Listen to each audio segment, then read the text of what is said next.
Because right now we're going to put some soil. So in Germany they have this. They don't just put some soil, like you don't just put the soil. So you have some blooming erde. So it's specifically for flowers. So if you ever plant something in Deutschland, you have to use a specific type of soil because Germans love to specify things. Germans love to complicate things. They don't just, like, okay, like use any soil. So they have specific because you'll see like they have the Torfrei, Ausnieder, Nachsen. They have this all this nutrients and stuff that the flowers needed. So as you can see, it's like porous. It's not really like just soil. You can see like there's something in it, some like husks or so. It's like some husks. I'm not sure, and then some white stuff. I'm not sure what is that. So, but yeah, that's how it kind of go. So put that in the pot and see if the flowers will grow, and see if I really have a green thumb. Just the rest of the family is.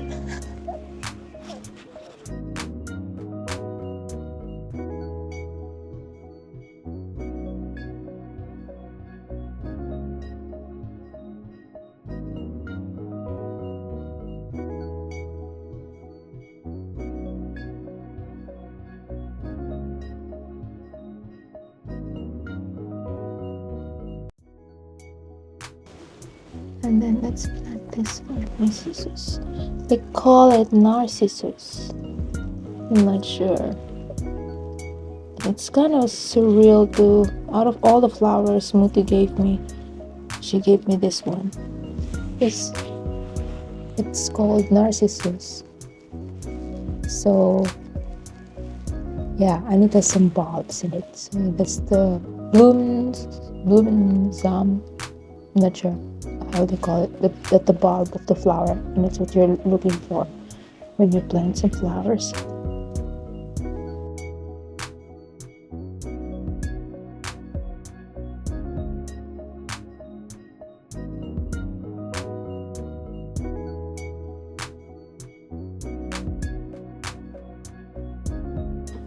I know if you're in it, it's kind of hard to just recognize that you're in it, because sometimes there are really times where you just get confused. It's confusing when you're living with a narcissistic household. You're kind of confused which is the truth. Is your truth the real truth, or is it your father's truth? Is it your mother's truth? And then it takes you time. Maybe it takes decades for you. Maybe it will take decades for you to realize that. Maybe because you're fortunate enough to to have a therapist, or maybe you're fortunate enough to have a friend, a real friend, a real friend who's really concerned about you and your welfare and all that. And you think, is this really it? And then you're kind of left with the question, where should I start? So if you suddenly realize that you're in a narcissistic household, then you kind of start asking yourself, what's actually going on? So you kind of, because you're not really, it's so weird, because it's a feeling where you become distrustful to your family, because you don't know what's exactly going on until you get a third party. Like maybe you do a research, maybe you do some personal development, or maybe you're like I said before, like you're fortunate enough to meet a friend who's also a psychotherapist, or a therapist in general. You have access to therapy, which not everyone has. That's the thing. Especially if you're living in a developing country, Like the Philippines, not everyone can access. It's not easy to access mental health services. It's still kind of stigma to submit to submit to this kind of services. To thinking once you admit that you have problems with your head, you become this, oh, buang day siya. But you're not buang. Okay, you're not this lunatic on the street. You just have problems with your head. And is that a problem? Maybe for some people, it's hard to admit that we all have problems. I don't have problems. Telling you that I also have problems with my brain. Yeah, because it's just hard to just think about how you experience, how you were raised, right? Like how you were raised. You start to ask questions about your childhood, how you grew up, why you grew up that way. And as an adult, you start asking yourself, how come I feel these feelings? How come I think these thoughts? And there are some cases where it's often like for no reason at all you feel this, you want to have this rage, you want to vent out that unexplainable anger within you. And that's why I'm doing this, and I'm like, this is part of the shadow journey that I've been doing for years, and now it's like I'm dealing life with a dance and treating myself like the main character of the story, because sometimes you just have to think maybe like a bida. Like you want the telenovela to have some good ratings, so of course you want your bida to have some problems, a lot of problems, unsolvable problems, and then later on you'll have a nice story to think about, to remember for the rest of your life. And just like this beautiful flower that I have right now, narcissus, and it's just so fascinating to have this in my mini garden.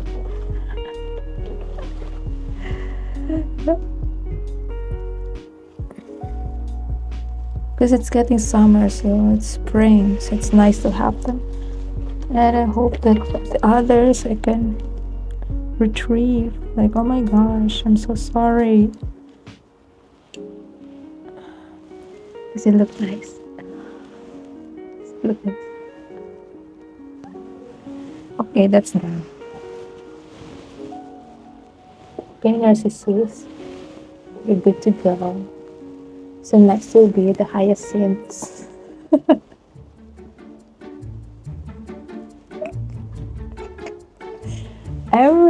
I mean, they look so beautiful before, but I'm so sorry, Emily. I'm so sorry. Don't they look beautiful?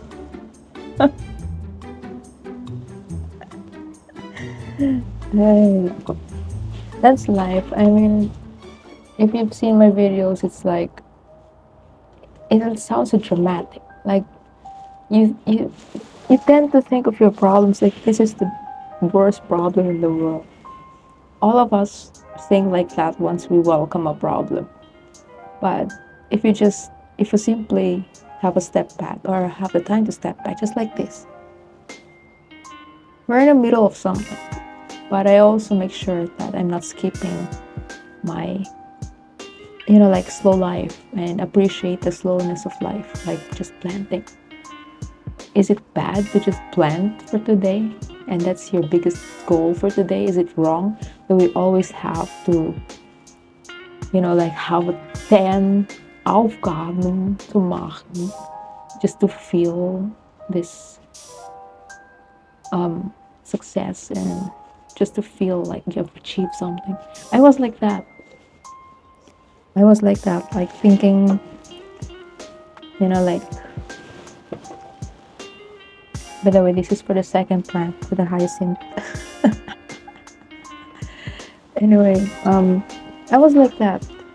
I always have a lot of things to do in a day. And I always do, still do. I still have a lot of things to do, but it's, I should say, it's not really like as bad as before. Because, like today, I would have felt bad. I mean, I would have felt bad if I wasn't able to do something. Like, I would have felt bad today. Seriously. Ooh, a big crow like that. Oh, I want this. Wet, wet, wet ball. Yeah.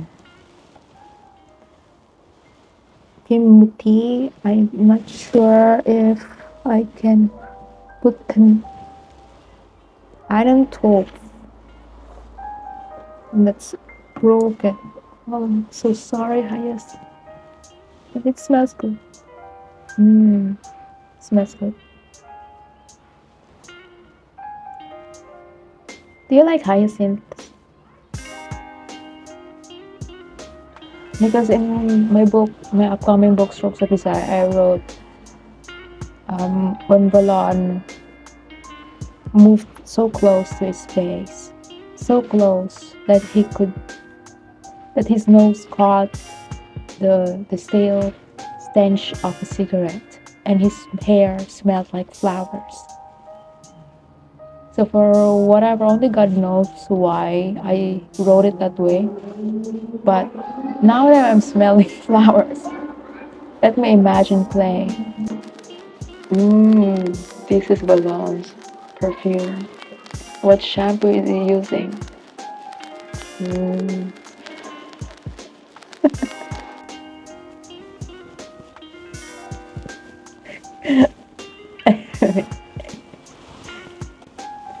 Back to work. So, is that right? I'm doing it 3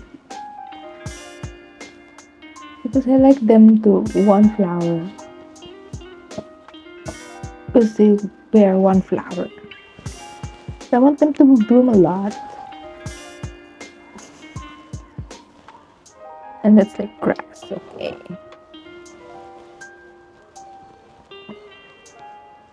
Would that work? That let me know. Okay. For Adamtopf, that's what I said. For Adamtopf, ich habe nur Adamtopf. I'm really serious about what I've been telling you. Like, my life has been so planned, and I have a lot of things to do in a day, thinking, like, really a bunch of different things. And most of these things are really like out of egoistic expectations. So what do we mean? What do you mean by egoistic expectations? This is based like on your career. Okay, this is like you talking to me about your career and what you've reached.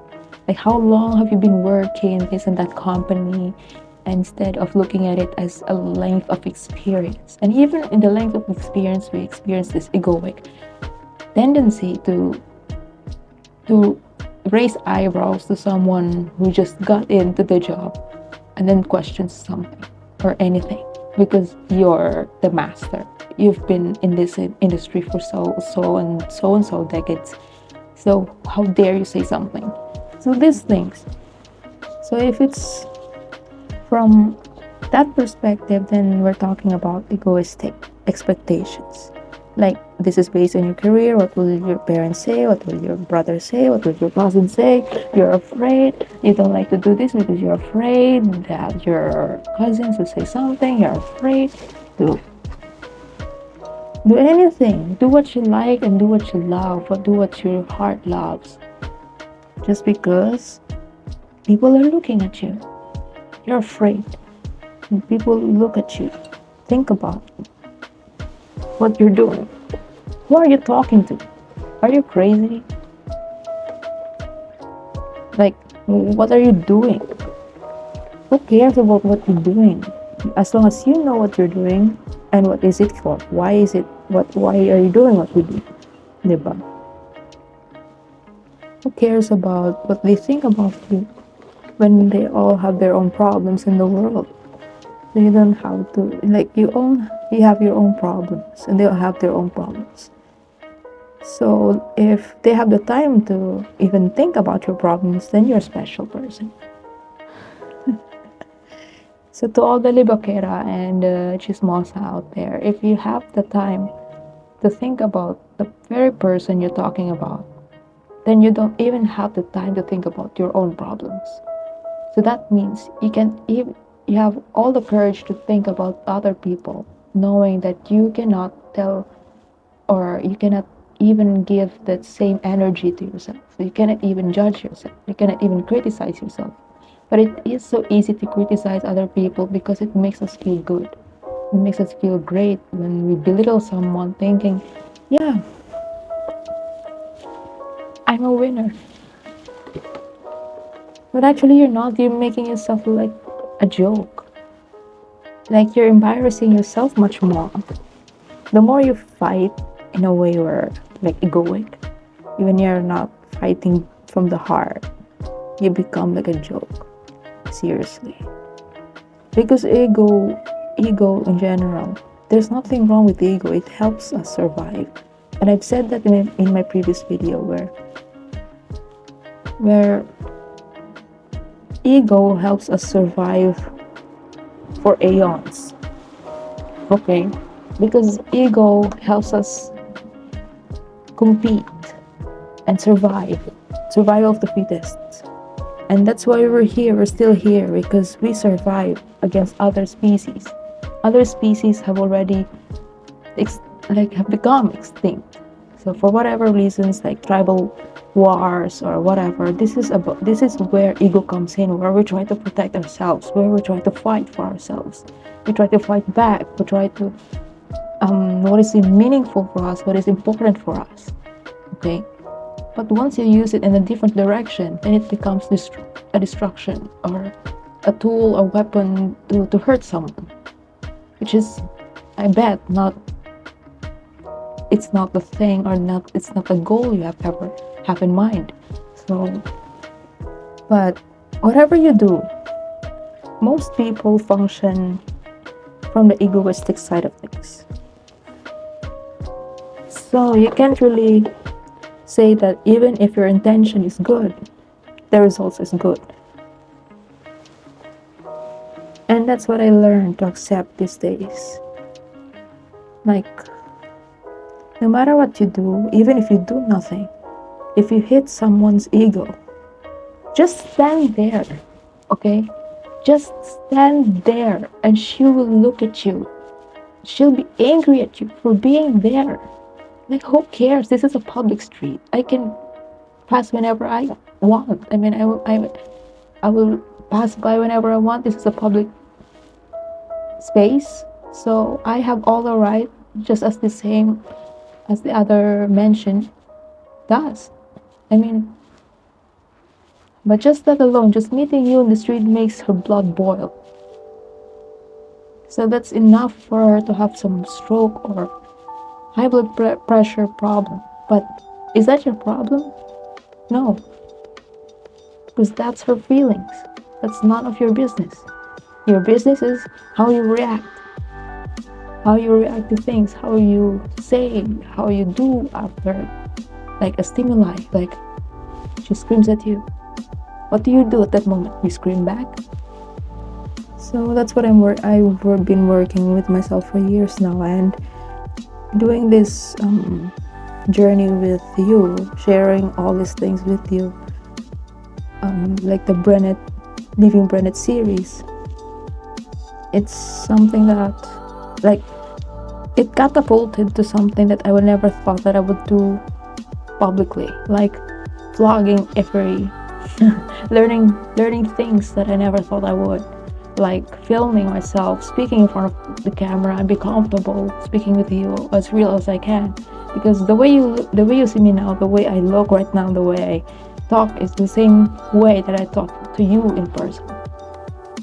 And because of that, because I try to keep my vlogs as real as possible, it angers people. And just by doing that, it angers people. So what does that mean then to me? Just don't care. Just like these hyacinths, I will go back to my original shape and live once again. Life won't stop with, you know, life doesn't stop when you think that the world is ending. Because for many civilizations, many thought that this is the end of the world. But you look at us, we survived. When our ancestors have thought that the end of the world will be 2000, but you see, we have AI in our hands. We are in the great time where the renaissance of digital creativity. I mean, like, we're the renaissance of digital creativity, where artists right now, instead of trying to be against something, we try to adapt to. It's not about questioning our dignity as artists, but it's about being able to survive, like the crocodiles. Like, if the crocodiles wouldn't have adapted to where they were at the moment, they wouldn't have survived. Or those animals, imagine those animals in the Mariana Trench. When we think of the tectonic plates moving from one place to the other by different movements, or the plate movements, some went down, some went up. So just imagine Mariana Trench. All these animals, maybe millions, hundreds of millions of years ago, they were once from the fresh water. Maybe one. Some of them were maybe living in a tropical area, and then they have this movement around, and then they kind of went down there. I mean, there's so many things that we think of when we think of how the earth existed now as it is now, and to think about it, how these organisms adapted. So the humans, because we are the stewards of Mother Gaia. I mean, we're the caretakers. We're supposed to be caretakers of this land. But what are we doing? We busied ourselves in other people's drama. We instead focus ourselves hurting other people, making their life a bit more miserable than it is. I mean, what for? What for? To make you feel like a winner?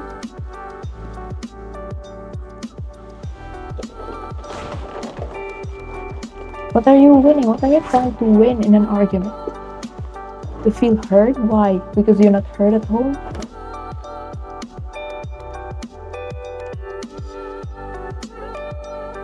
Why do you bully someone? Why do you bully someone? Because you were bullied at home?